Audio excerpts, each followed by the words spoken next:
This is our Rats with Team 4545 League analyzing the game between Miles O'Toole and Eagle. This game was played in event Team 53 in the second round.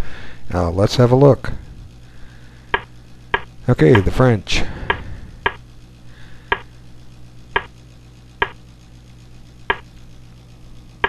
Yeah, it's a pretty standard setup. White aims to hopefully attack on the king side. Black's got some space on the queen side. Anything can happen. I've seen it all in the French. Okay. So, from this point on, it almost seems, but you never quite see it, it almost seems like bishop takes h7 check motifs are always on the horizon, but it never happens. So it just gives you that impression. White's definitely got some long-term kingside attacking potential.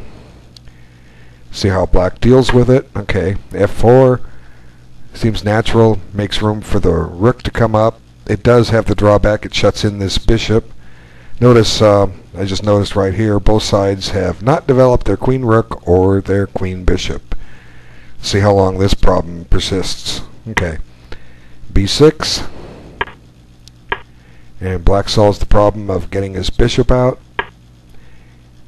And white just starts transferring. Obviously he wants to get the queen. Well, he can't go out to h4 just yet because the bishop's on it, but he does want to get the queen pointed h7 direction or even g7.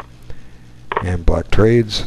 And this seems to be a good move. Just kick the bishop out.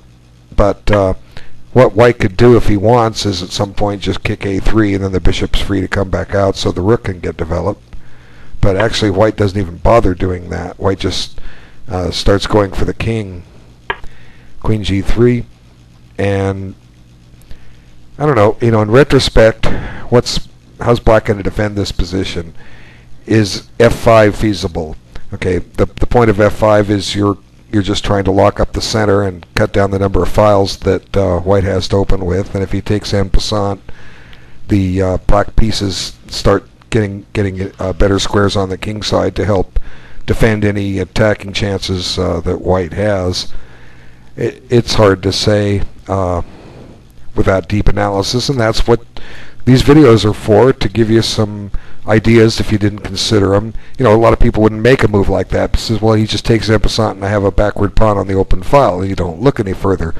But you have to look further because there's so much more to it. By doing it, you get this knight.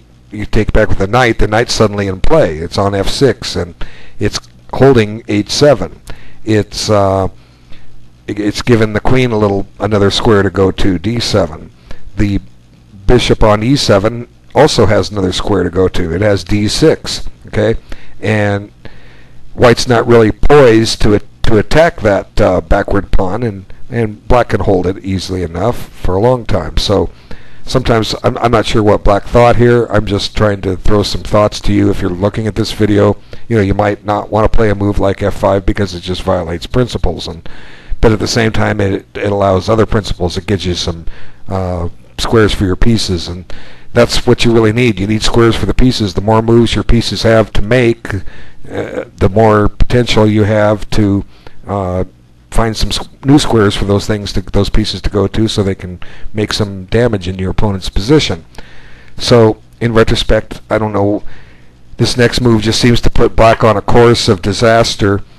The logic says, okay, I'm playing knight c2 and I'm going to win the bishop pair. That's what I'm going to do, because if you don't, I'm going to take your rook. So black's visualizing that bishop takes c2 and rook takes c2, and then he's attacking the knight, and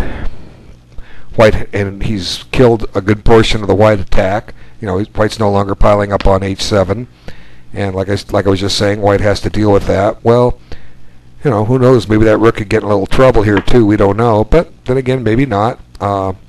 Bishop b4 and so forth, and then the queen can come up to c2, and there's all kinds of possibilities here. If white doesn't play knight e2, then black will either just retreat the rook or double and triple on the file with queen c7 and rook c8. We don't know. Anything's possible. The black bishop suddenly on on a6 suddenly has a new diagonal that might work out for it. So, like I say, we don't exactly know, but this is obviously what white or what black was visualizing happening, and he figures he's okay here. So, what other moves were there besides knight c2? Well, we go back to that f5 theme, and that's what it comes back to, f5. So, f5 changes a lot of the dynamics of the position if black plays it. If white does nothing, then the center stays locked. I just made a video where we reached this pawn formation where white didn't take en passant. But the white bishop on b1 is now out of the game, quote unquote. How's that going to help in the attack? I mean, it'll be good for the ending, but it's not really helping at all now. And again, if white takes en passant, black gets new squares for his pieces. So, unless I'm missing something tactical, it just seems like f5 is the most reasonable choice here. So, what happens is white just gets clever and creative. He says, well, if you take my rook, you're going to get checkmated. So, black can't stop and take the rook. And now maybe black figures white's still going to play bishop takes c2, and it's going to go like I planned. I'm attacking your knight on e2. But white's taking his time on this, and let's see, he takes very little time because he's obviously prepared. He's just prepared to give up that rook because he wants to attack. And if black takes the rook, just look what happens here. All of a sudden, both these bishops are pointed at the king side. Now, if black had locked up the king side with f5, neither of them would have been pointed at the king side. Now they both are. So a rook is a small price to pay for such an attack. Now, at some point, black may have knight c2 to try to shut that bishop's activity off, but for the moment, white has some threats. He's given up a rook, but he's got some threats, and it's going to be a long time before black can justify that that he had time to stop and take that rook, because white's attacking right now, and it's going to get fierce here. Like I say, all the white pieces are coming into play, every one of them. The two knights are ready to hop in, and this rook on f1, who knows if the king gets displaced, this knight on f3 may come in with making a discovered check with the rook. So suddenly, white's looking really good here. Black's got some problems, and white just keeps up the assault. There's really probably a lot of good moves here. White could maybe play queen g6, threatening a mate. Okay, I mean, this is just one move. I'm just saying, what are black's choices? Well, if he stops the mate, he's got to give back material, right? And maybe that's okay, but is it? Okay, this is just a line. I'm not saying it's the best line or a forced line, but here the material has returned to normal, except for one major thing. White now has a protected pass pawn on e5, and this would have to be considered winning for white in the long run. So what's his other alternative? You have to stop mate. It's probably foolish to give up the knight with knight f6 because you just take it off. So the king has to take, and then, gosh, white has some tremendous attacking chances here. You can play e6, and well, maybe you don't want to play that, but you could, and that's threatening because that's threatening mate here. But black has knight f6 as a result. You could consider checking, and white has at least a draw, so he can't lose. But bishop takes h6 is strong. How's black going to react to that? If he tries rook f7, he gets mated to check and checkmate. So queen g6 is certainly a strong move, but white's at this luxury where he has just about any move, and he comes up with another good move. There's nothing wrong with that. We saw it happening in the other line, so why not do it here? And black's looking at this and saying, help. And, everything's pointed at the king, and like I say, the lines are opening up. So black finds what he thinks is a reasonable move. He's got a hurdle on the bishop on h6. The point is, if the queen moves, the rook will take it, but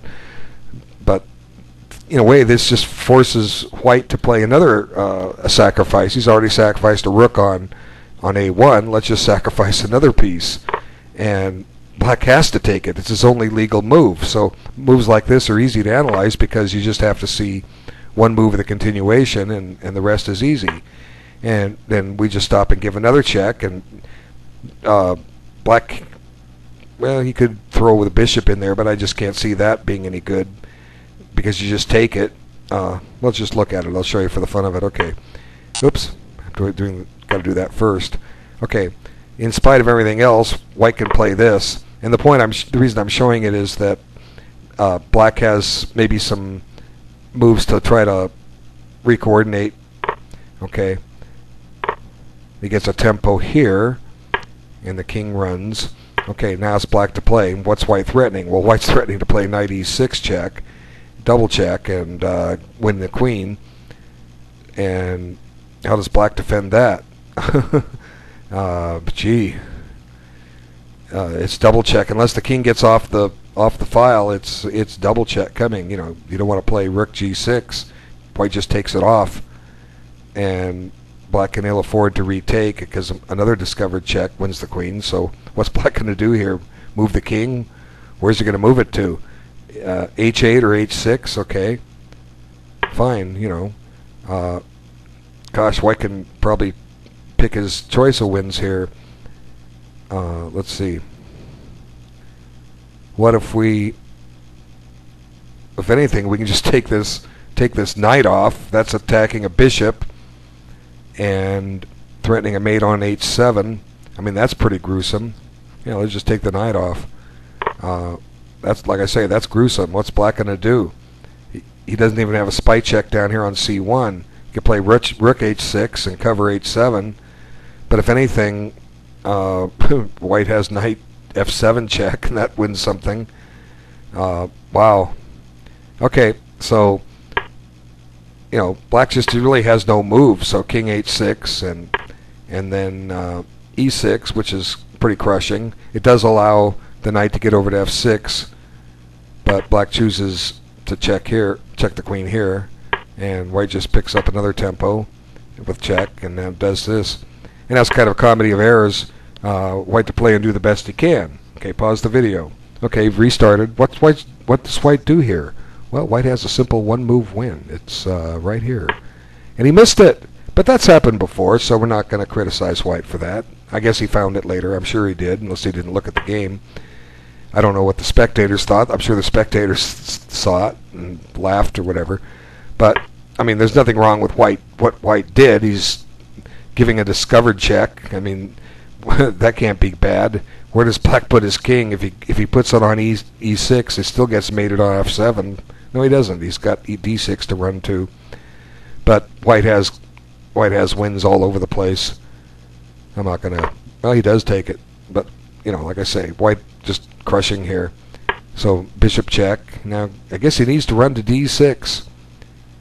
But well, who wants to run to d6? I mean, you look at this and you say, well, if I play king d6, he has knight f7 check. And who wants to lose their queen, right? Well, the alternative is resign, so black goes this way. I mean, you don't want to lose your queen, but if anything, if white doesn't have a mate here, he at least has knight takes d7 check, and more material is falling. Black's just in a bad way here. He took it that way. That's with check. A discovered check, and king comes out, and now white finds the right path. And he comes up here and gives a checkmate. Very, very interesting attack. And white was willing to sacrifice a rook. And when you can do that, if you're willing to sacrifice a rook for an initiative like this, you've kind of taken the next step towards going up a class, because your thinking is deeper, your willingness to take risks is better, and because of all the attacking possibilities, your analysis is getting better. So, you know, work on your chess when these possibilities come up. The attacks are not are easy. A lot of these lines were forced, and there were some alternative ways for white to win in there. Certainly, he had his choice. It's kind of like they're cooking the best meals, and you get it for free. Which one do you want? And you can just take your pick. Do you want steak and lobster? Do you want prime rib? Whatever. You just get your choice. Okay, wonderful game by White, and we'll see you next time. Thanks for your time.